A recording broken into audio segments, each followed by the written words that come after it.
Você já acordou no meio da noite com aquela sensação gelada de que a linha do tempo, de alguma forma, simplesmente parou?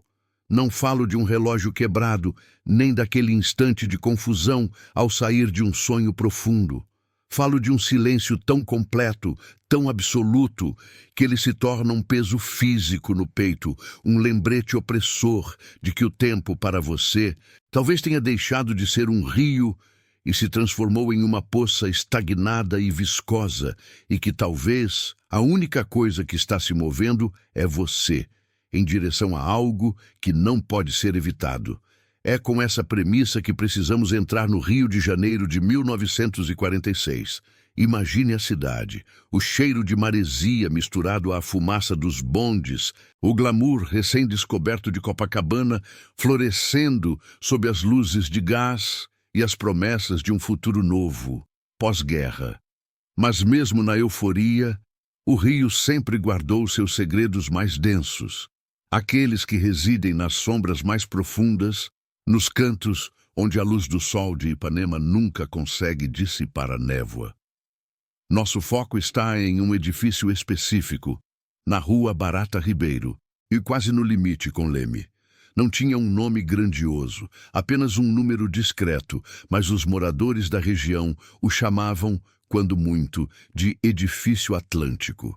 Era uma construção de 5 andares, de arquitetura robusta, quase brutalista, que parecia absorver a luz em vez de refletir. Os poucos que ousavam parar e observar notavam algo estranho na cor da fachada. Um cinza que não era resultado de sujeira ou negligência, mas sim uma tonalidade opaca e definitiva, como se o concreto tivesse sido pintado com a própria ausência. Foi lá que Afonso Silva, um jovem funcionário de cartório que se mudou para a vizinhança em 1945, começou a sentir esse peso temporal. Afonso era um homem metódico, daqueles que anotam o horário exato em que o sol nasce e cronometram o tempo que leva para ferver a água do café.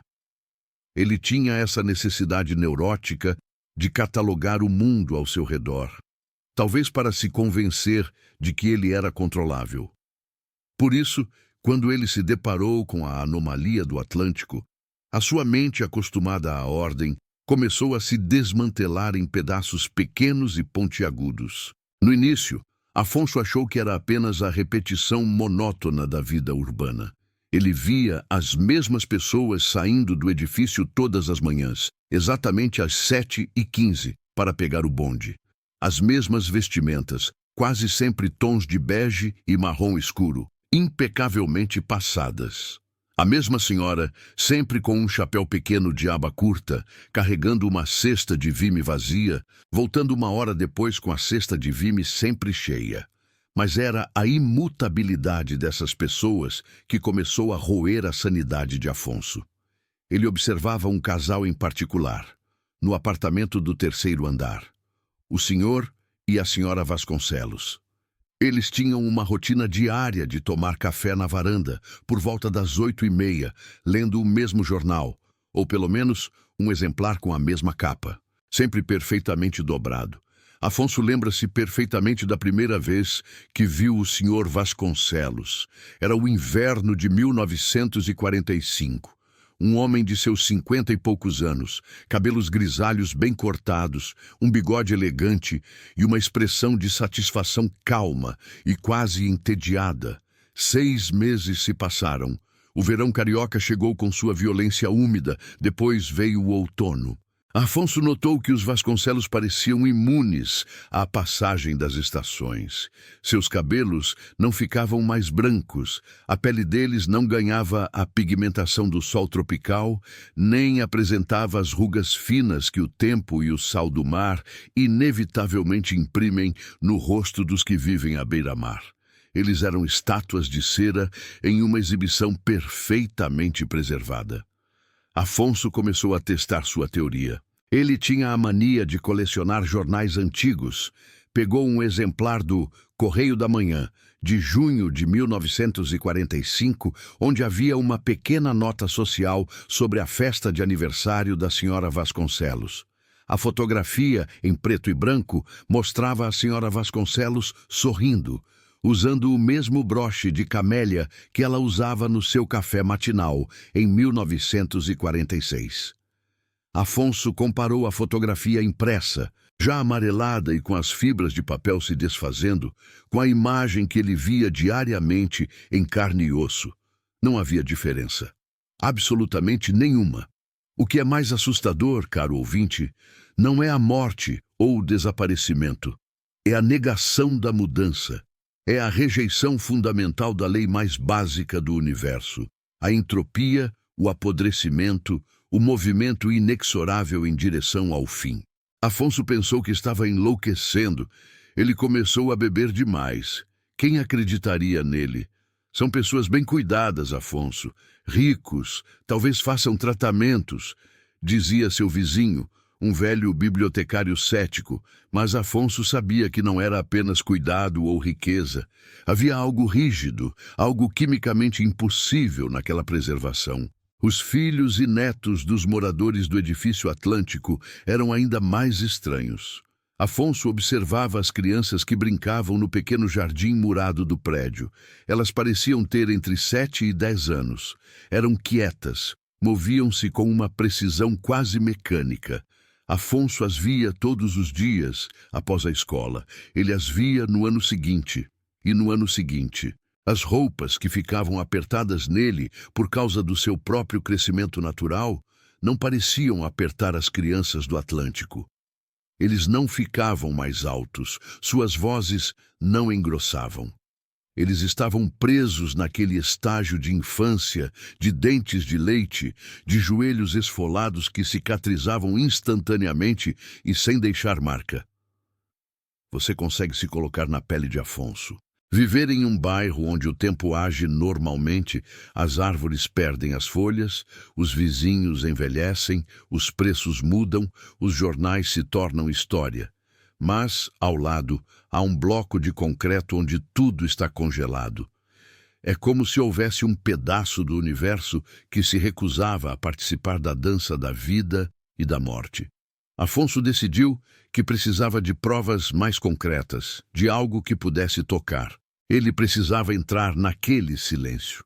Se você está sentindo esse frio subindo pela espinha, se essa história de estagnação e imutabilidade está tocando uma corda de dúvida no fundo da sua mente, aperte o botão de seguir agora. É um pacto silencioso, uma garantia de que você vai querer ter alguém para te guiar até o final desta revelação. E acredite, você precisa ficar até o fim, porque o que Afonso descobriu lá dentro muda a forma como você percebe cada ruga no seu próprio rosto.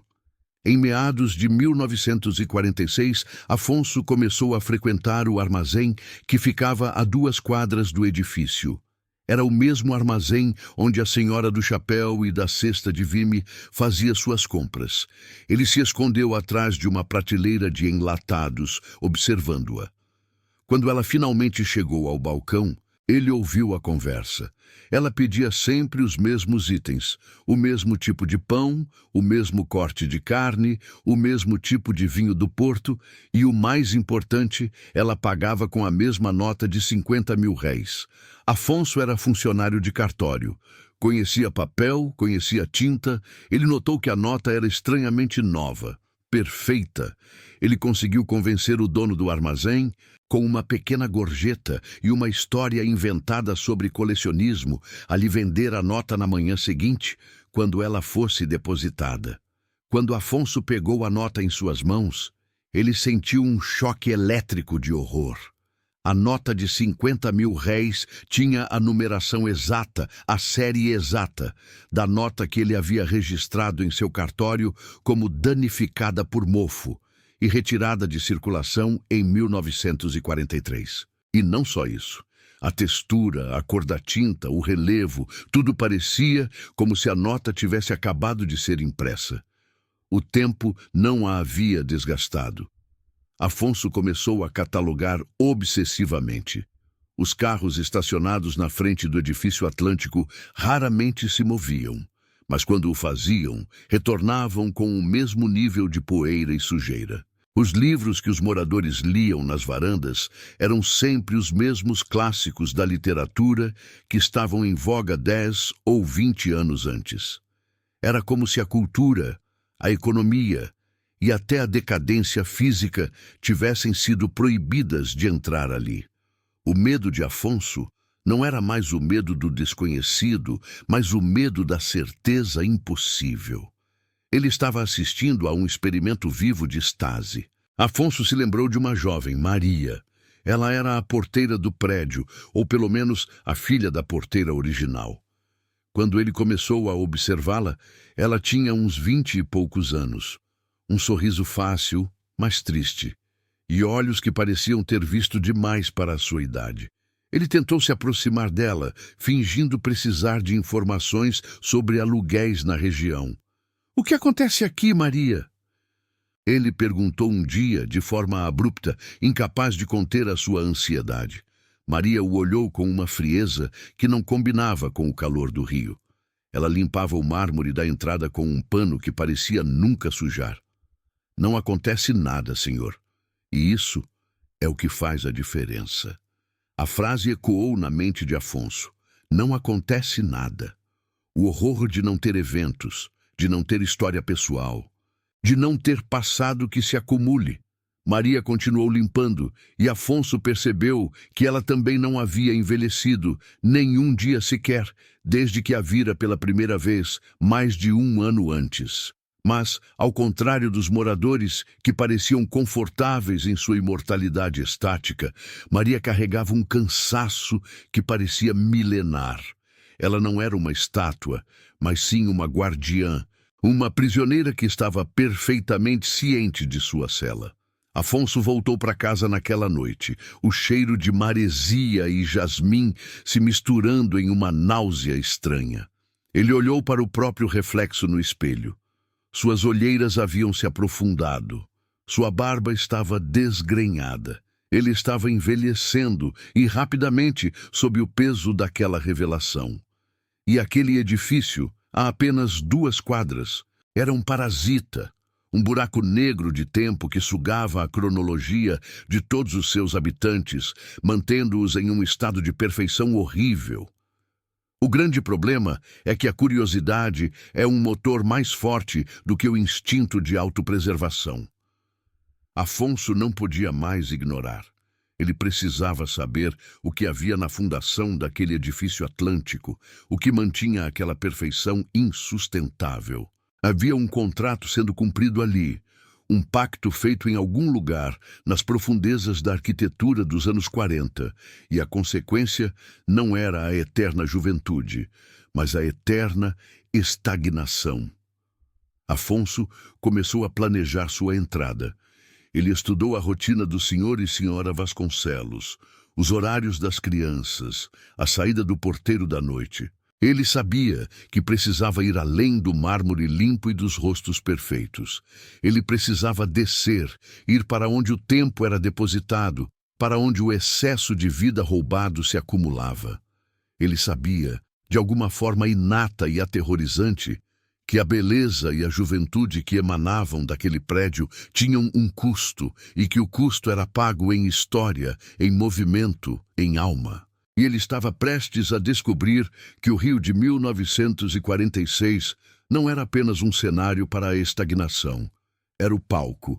E ele, Afonso, já estava subindo as escadas para a coxia. Mas o que ele encontraria lá não seria a fonte da juventude. Seria o porão onde o tempo, rejeitado pelos moradores, era esmagado e armazenado. Ele sentiria o cheiro da história em decomposição, e esse cheiro é o que nos levará à parte 2. O silêncio do edifício atlântico não era a ausência de som, era a ausência de futuro.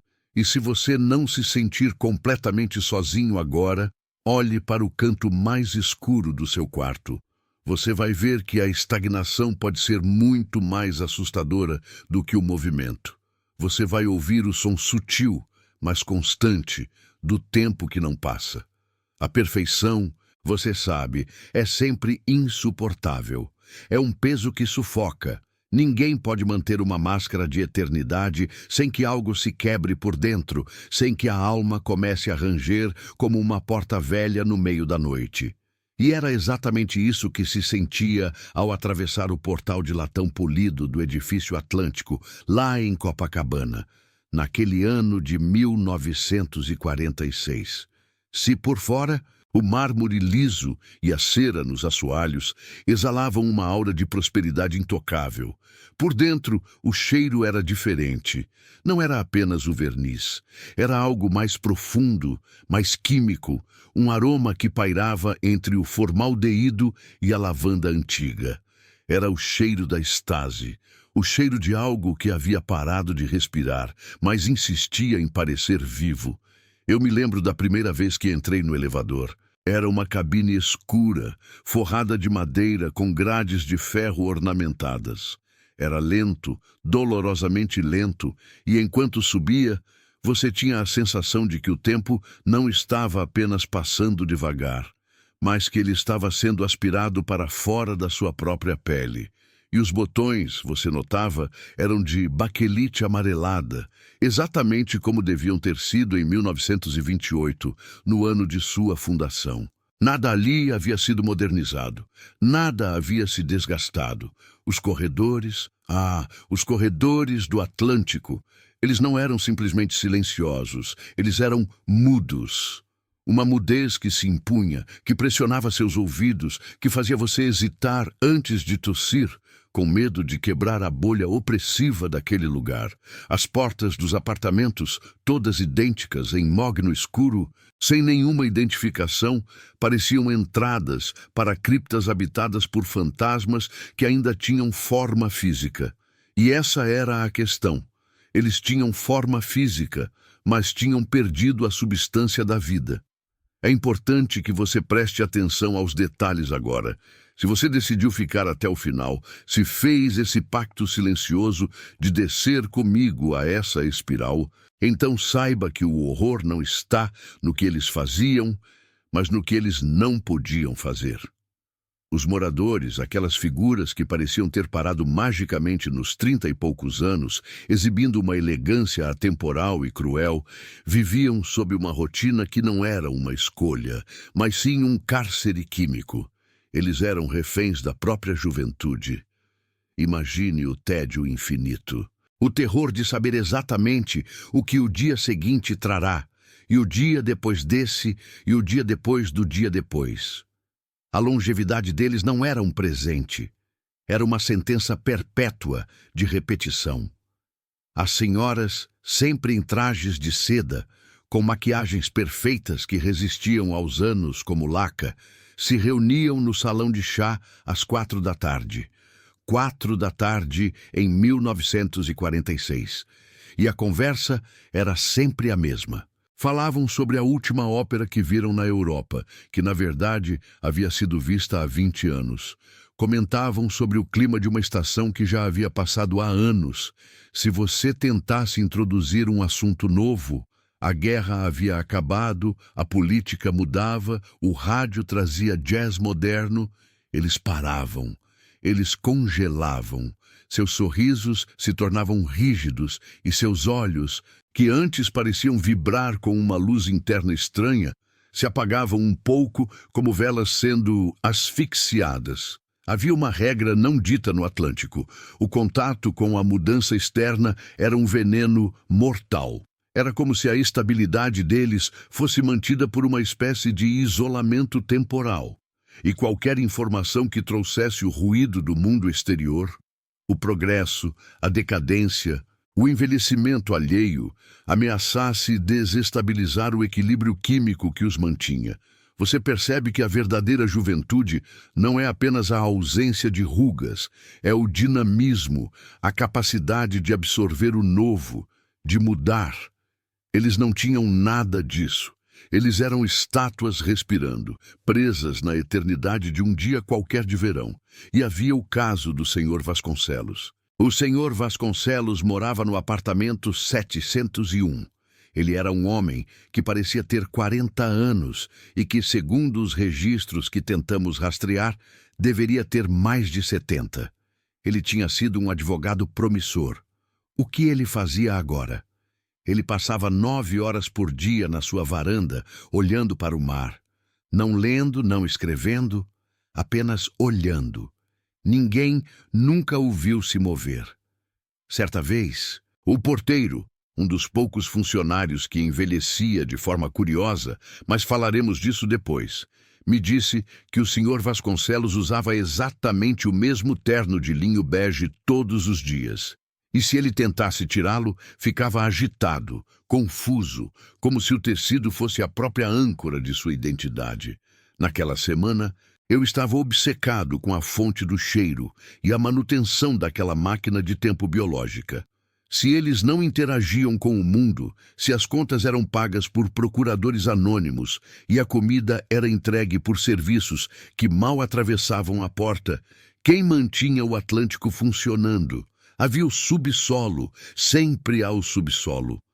O elevador nunca descia até lá, a menos que você tivesse a chave mestra, o que eu, claro, consegui através de meios que não posso detalhar agora, mas que envolviam muita bebida e a fragilidade emocional do zelador que estava prestes a se aposentar, cansado de carregar o peso da juventude alheia. A descida ao subsolo foi diferente de qualquer outra. O ar ficou pesado, frio, e a luz fraca, alimentada por lâmpadas que pareciam piscar na frequência errada. Se o resto do prédio era estático, o subsolo era onde o tempo trabalhava, e ali estava a revelação mais sutil, mas mais perturbadora de todas: o som. No alto, silêncio. No subsolo, havia um ruído constante, baixo, um zumbido grave que parecia vir da própria fundação da terra. Não era barulho de motor, era orgânico. Era o som de algo que estava sendo incessantemente filtrado. O subsolo do Atlântico não era usado para armazenar malas ou bicicletas. Era uma sala de máquinas complexa, mas suas máquinas não eram feitas de engrenagens de metal, ou pelo menos, não apenas. Havia tubulações grossas que subiam pelas paredes de concreto, tubulações que pareciam pulsáteis, cobertas por uma fina camada de um óleo esverdeado e translúcido. E o cheiro. O cheiro do conservante era ali 10 vezes mais forte. Não mais lavanda, era óleo e odores metálicos, misturados com um leve e nauseante aroma de rosas desidratadas. Eu vi o que parecia ser o centro do sistema, uma vasta câmara de ferro, lacrada, com medidores de pressão estranhos, e ao redor dela, inúmeros painéis de controle.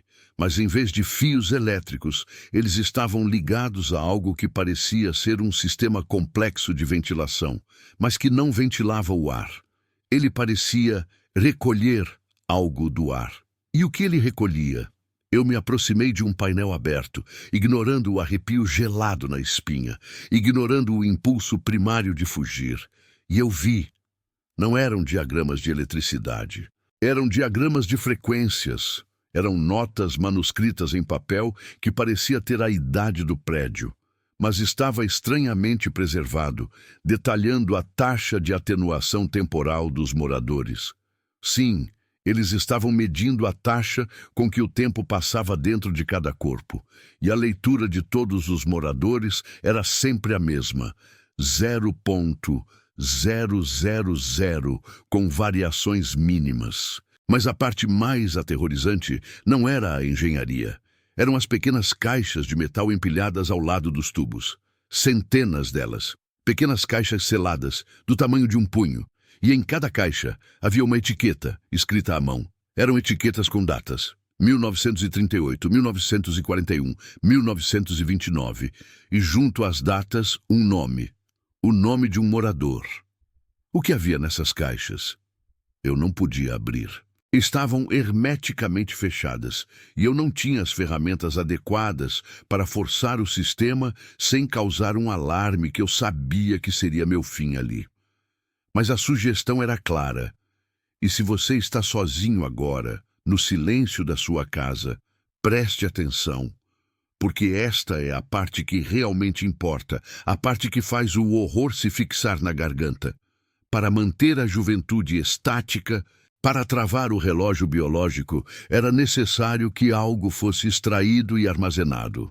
A máquina no subsolo estava recolhendo, talvez, a própria memória da mudança. Estava sugando a percepção do tempo que passa, o conhecimento da decadência. Estava armazenando a evidência de que a vida continuava fora dali. E o que aconteceria se esse reservatório de tempo acumulado fosse liberado? O que aconteceria se o Sr. Vasconcelos, o homem parado na varanda desde 1946, fosse atingido por 40 anos de tempo condensado? Enquanto eu observava as caixas, ouvindo o zumbido incessante, uma sombra se moveu. Um homem, pequeno, curvado, usando um macacão sujo de óleo esverdeado. Ele não era um morador.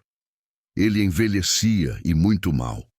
Seu rosto era um mapa de rugas profundas, e ele parecia ter cerca de 120 anos, embora caminhasse com uma lentidão determinada. Era o zelador aposentado, o tal que ainda circulava pelos subterrâneos, o que não havia saído completamente. Ele se virou para mim. Seus olhos eram opacos e cheios de uma tristeza sem limites. Ele não se assustou. Ele me esperava. Não toque nas caixas, ele sussurrou, a voz raspando. Elas são o que nos mantém aqui. O tempo deles, o tempo que eles não usaram. Eu perguntei, tentando manter a calma. Seu Elias, por que o senhor não vai embora? O senhor não está preso. O velho Elias sorriu, mas o sorriso não alcançou seus olhos. Era um esgar de dor e resignação. Eu cuidei disso por 40 anos. Eu fui o único autorizado a envelhecer aqui, para ser o equilíbrio. Você não entende, garoto. O edifício atlântico é um organismo que requer um contraponto. Alguém tem que pagar o preço do tempo que não passa. Eles não envelhecem, mas a decadência tem que ir para algum lugar. E o prédio escolhe. Ele escolheu meu tempo, gota por gota. Ele usou minha vida para estabilizar a deles. Ele apontou para um canto escuro da sala, onde havia uma pequena cama de campanha e uma mesinha com uma garrafa vazia. Eu sou o sumidouro, eu sou a areia na ampulheta que eles pararam. Quando eu morrer, o prédio vai escolher o próximo. É por isso que os funcionários fogem. Ele me disse que durante a noite, quando o zumbido das máquinas aumentava, ele conseguia ouvir os moradores em seus apartamentos. Não falas, mas suspiros profundos, suspiros de alívio. Eles sabiam que a máquina estava sugando o tempo. Eles sabiam que seu Elias estava pagando. A pressão psicológica era imensa. Estar em um lugar onde você sabe que está perdendo seus anos, não para a morte natural, mas para sustentar a farsa da eternidade de outros. Eu comecei a entender que o verdadeiro horror daquele prédio não era a imortalidade, mas a absoluta ausência de escolha. Eles eram belos e eternos, sim, mas eram prisioneiros de uma convenção social que exigia que eles nunca mudassem, nunca evoluíssem. Eles eram o passado, e para se manterem como passado, eles precisavam destruir o presente. E seu Elias era a prova viva de que a energia não se cria nem se destrói, apenas se transforma. A juventude deles era, literalmente, a velhice dele. Enquanto eu tentava assimilar a magnitude daquela troca, o tempo como uma moeda física, extraído e armazenado em caixas, o velho Elias tossiu, uma tosse seca e úmida. Ele olhou para mim com uma urgência repentina. Tem uma caixa que nunca pude etiquetar, ele disse, apontando para uma prateleira mais alta. Uma caixa que não tem data, não tem nome. Eu não sei de onde veio esse tempo, mas o zumbido se acalma quando eu dou manutenção nessa caixa em particular. Seu Elias se afastou, voltando para o centro das máquinas, suas mãos enluvadas tocando o metal frio com a intimidade de um pai tocando o filho doente. Eu me aproximei da prateleira. A caixa era diferente. Era de um metal mais escuro e pulsava com um calor estranho. Não havia nome, mas havia uma única palavra rabiscada no metal com um prego. Início. O início de quê? O início da máquina? Ou o início do tempo que eles roubaram? E nesse momento eu ouvi. Não foi o zumbido das máquinas. Foi um som vindo de cima, do fosso do elevador. Um som que não deveria existir. Um choro abafado, não um choro de bebê. Um choro de adulto, seco, desesperado. Como se alguém estivesse há anos tentando gritar e só agora tivesse encontrado ar para fazê-lo. O som parecia vir do apartamento 402, aquele que estava sempre escuro e silencioso. Olhei para seu Elias, mas ele estava de costas para mim, absorvido pelo painel de pressão. Ele não reagiu. Ele havia aprendido a ignorar os sons que escapavam da eternidade, mas eu não. Eu me virei para a escada de emergência, o coração batendo rápido demais para o ar denso daquele subsolo. Eu precisava saber quem estava chorando e por que o tempo finalmente havia alcançado apenas aquela pessoa. Antes de subir, e se você chegou até este ponto da história, eu preciso que você pare por um segundo e reflita. Você já sentiu, no meio da noite, esse mesmo tipo de pavor sistêmico? Essa sensação de que o seu tempo está sendo usado, de que você está pagando por algo que não pediu? Se sim, deixe um simples "eu ouvi" nos comentários. Se não, compartilhe esta história com alguém que não deveria ficar sozinho.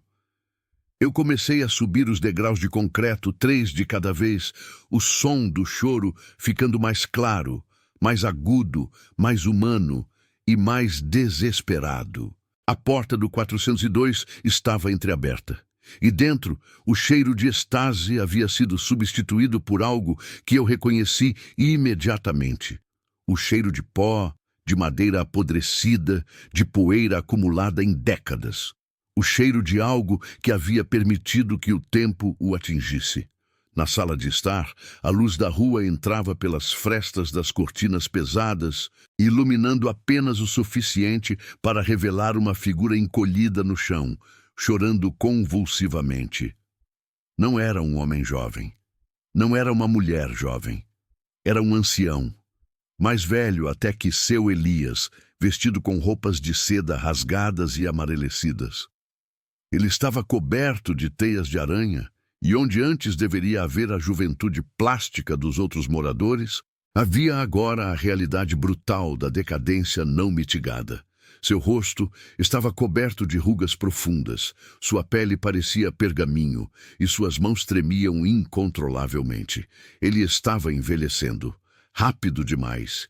Ele havia sido esquecido pela máquina, ou pior, a máquina o havia dispensado, e enquanto eu olhava para a tragédia daquele corpo subitamente alcançado por décadas de tempo perdido, ele levantou a cabeça.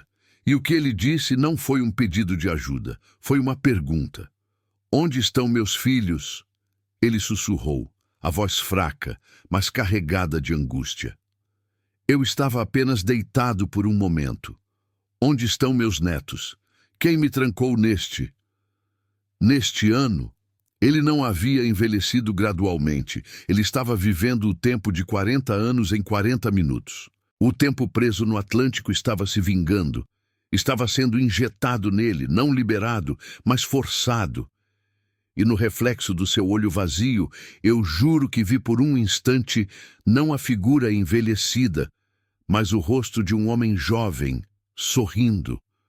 O sorriso do dia em que ele se mudou, o dia em que ele assinou o pacto de não envelhecer. E aquele sorriso foi então rasgado pela dor do tempo recuperado. Eu ouvi então passos no corredor. Não os passos leves e silenciosos dos moradores eternos, mas passos pesados, ritmados. Eles estavam vindo. Eles sabiam que a farsa havia sido descoberta no 402. E se o tempo podia atingir um, podia atingir todos. E isso era algo que os moradores do edifício Atlântico não poderiam permitir. Eles não poderiam aceitar que a única coisa que realmente existe, a inevitabilidade da mudança, voltasse para reivindicá-los.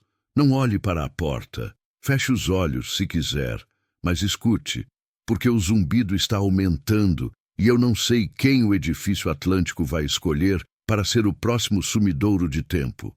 Eu só sei que ele precisa de alguém que ainda tenha tempo para perder. E você está ouvindo isso no escuro, você está no silêncio, e o tempo está passando.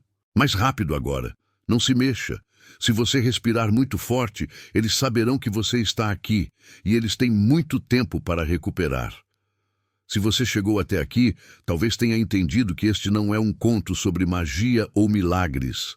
É sobre a ambição destilada e o preço imensurável de enganar o fluxo natural das coisas. É uma história que, se você está ouvindo no silêncio da sua noite, exige um pacto mudo. Permaneça comigo até o fim, e talvez, apenas talvez, o que encontramos naquele porão não venha te procurar. Se esta voz te incomoda, ou se você sente um calafrio que não é explicado pelo ar-condicionado, respire fundo.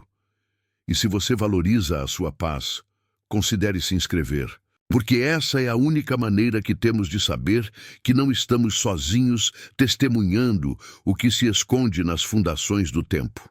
A verdade sobre o edifício Atlântico não estava no glamour dos seus salões, nem nas risadas de seus jovens eternos. Ela jazia sob a terra batida, na fundação úmida e fria, naquilo que era formalmente conhecido como Subsolo 5, mas que na verdade era apenas um buraco negro cravado na rocha carioca. Depois de meses de vigilância e semanas de planejamento silencioso, conseguimos o acesso. A chave era pesada, de bronze antigo, e parecia mais um selo do que uma ferramenta de entrada.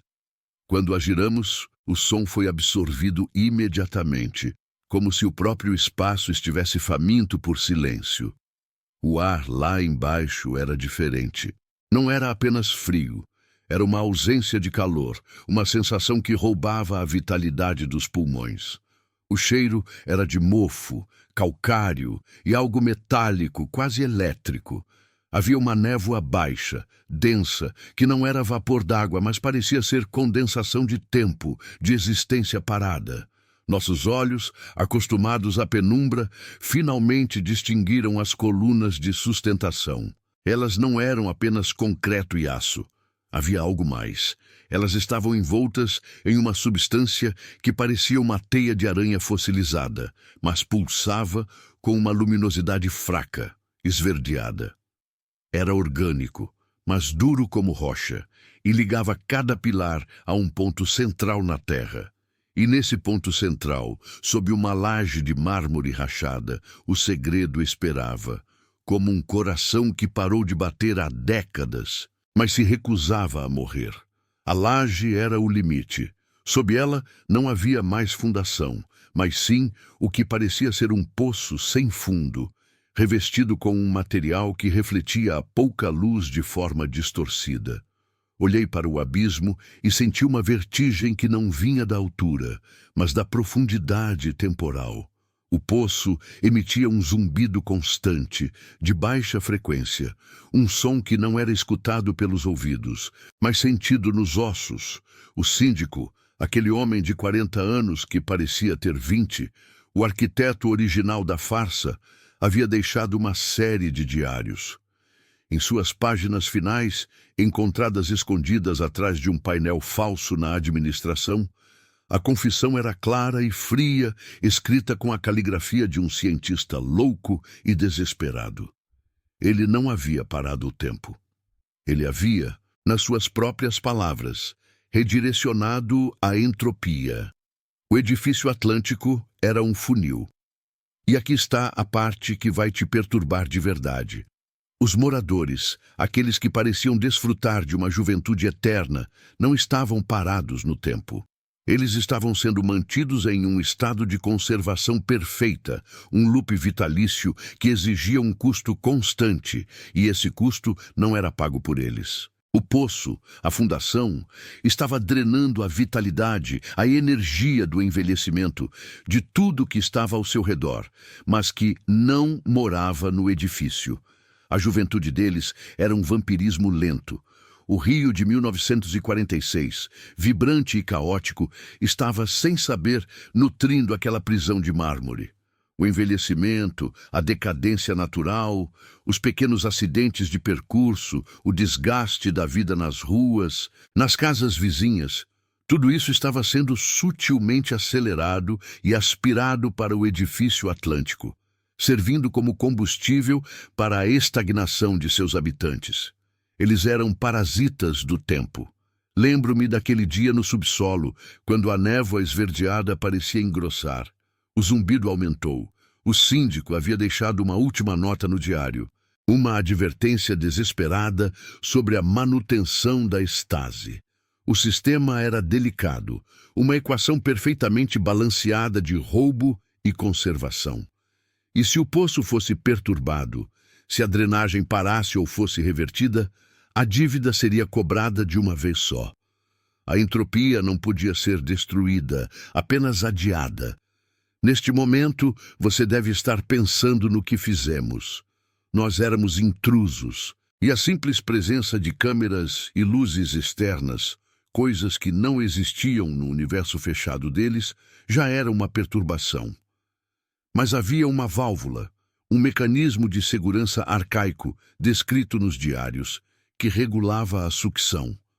O síndico, em seu delírio de onipotência, havia projetado o sistema para durar séculos, mas havia um interruptor de pânico, um modo de emergência para parar a drenagem caso o custo externo se tornasse perigosamente visível. Era um botão de cobre, quente e úmido, instalado diretamente na parede do poço. Se apertado, cortaria o fluxo e permitiria o que ele chamava de reajuste entrópico. A hesitação foi breve, mas densa. Apertar aquele botão significava o fim da farsa, mas também significava liberar o tempo que estava preso.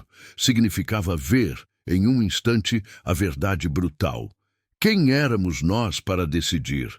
Mas quem éramos nós para permitir que a cidade inteira sangrasse lentamente por causa da vaidade de um punhado de ricos? Eu fechei os olhos. Apertei o botão. O que aconteceu em seguida não foi um som, mas uma ausência de som, seguida por um rugido que parecia vir de dentro da terra e que rapidamente se transformou no som de todos os anos roubados sendo devolvidos de uma vez só. Lá em cima, no edifício atlântico, o tempo finalmente se lembrou de quem estava no comando. O zumbido cessou no porão. A luz esverdeada se apagou. A névoa se dispersou. Mas o que subia pelas colunas de sustentação não era mais energia. Era um grito que não era humano.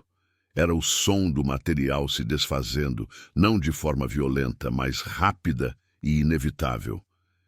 Eu me lembrei dos moradores, dos casais de 20 e poucos anos no salão de festas, das crianças brincando de esconde-esconde nos corredores.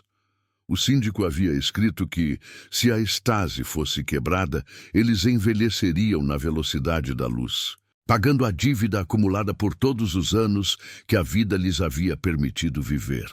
E eles tinham vivido muito. Viviam desde o final do século retrasado, em alguns casos, congelados em 1946. Corremos pelas escadas de emergência, o cheiro de ozônio e cinzas secas cortando o ar. A visão era aterrorizante. No primeiro andar, o porteiro, que parecia ter 30 e poucos anos minutos antes, estava sentado em sua cadeira. Seus cabelos ficaram brancos, depois amarelos, e sua pele se transformou em couro fino e transparente. Ele não estava morto ainda, ele estava se desintegrando. O corpo que sustentava sua juventude era apenas um esboço que o tempo havia congelado, e agora o tempo estava reclamando seu empréstimo com juros abusivos. As roupas, a tapeçaria, tudo parecia ter sido acelerado em uma década de poeira e traças. O mármore do hall estava rachando, e as paredes estavam ficando amarelas, esfarelando. No salão de festas, onde a música parou de tocar no exato momento do reajuste, a cena era de um pesadelo gótico. Os casais dançando estavam parados, mas não em pose estática, e sim em um colapso acelerado. A pele desprendia-se dos ossos. Os vestidos de seda transformavam-se em trapos amarelados. Os olhos que antes brilhavam com a luz de uma juventude eterna agora eram poças secas e vazias. Não havia tempo para gritar. O processo era instantâneo. Em questão de segundos, o corpo humano, que deveria resistir décadas, passava por um século de decadência. O terror não era o sangue, era o pó, a absoluta e total pulverização da existência. Aquelas pessoas não haviam vivido, apenas simulado, e o tempo cobrou o escarnecimento. O som mais opressor era o gemido estrutural do edifício.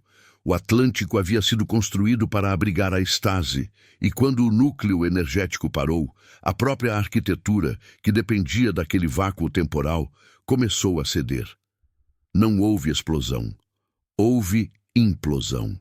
Enquanto corríamos para a rua, o edifício Atlântico desmoronava sobre si mesmo, sugando o concreto e o aço para dentro, como se a terra estivesse cansada de segurar aquela aberração. O prédio se transformou em uma pilha de ruínas cinzentas, onde o único cheiro que restava era de poeira e de algo que só consigo descrever como tempo gasto. A polícia chegou. Os bombeiros. Mas não havia incêndio, não havia vítimas a resgatar. Havia apenas uma montanha de destroços antigos e inclassificáveis. Ninguém acreditou na história da entropia, claro. O registro oficial falou em falha estrutural, em fundações comprometidas, algo plausível para o Rio de 1946, onde a construção rápida era comum. Ninguém jamais soube que naquele amontoado de pó jaziam corpos que eram mais antigos do que a própria República. Nós saímos ilesos fisicamente, mas a verdade é que o que vimos nos acompanha, porque a experiência nos ensinou uma lição proibida. O tempo não pode ser negociado, e o preço de tentar é a aniquilação total. O Atlântico se foi, mas a paranoia ficou. Desde aquele dia, eu observo o mundo com uma nova e terrível clareza. Você já parou para pensar naqueles vizinhos que parecem jovens demais, sempre impecáveis, sempre com a mesma energia? Você já notou um prédio que, apesar de antigo, parece desafiar o desgaste natural das intempéries, mantendo um brilho artificial?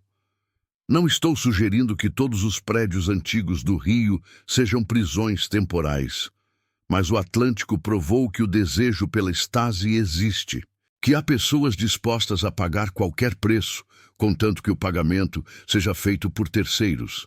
E aqui reside a conclusão sombria. Quando você acelera o envelhecimento alheio para manter o seu, você não está apenas roubando a vida, você está roubando a sua própria humanidade. Aqueles no Atlântico não haviam vivido o tempo que passavam. Eles haviam apenas existido em uma bolha. E quando ela estourou, o que sobrou não foi o corpo de um idoso, mas o pó de uma vida desperdiçada. O Atlântico era o clímax da vaidade humana, um monumento à negação da finitude. E quando o Atlântico caiu, ele nos deixou um eco. Pense nisso quando você estiver sozinho. No silêncio da sua casa, preste atenção aos sons que não deveriam estar lá. O barulho de um relógio que não bate, mas pulsa.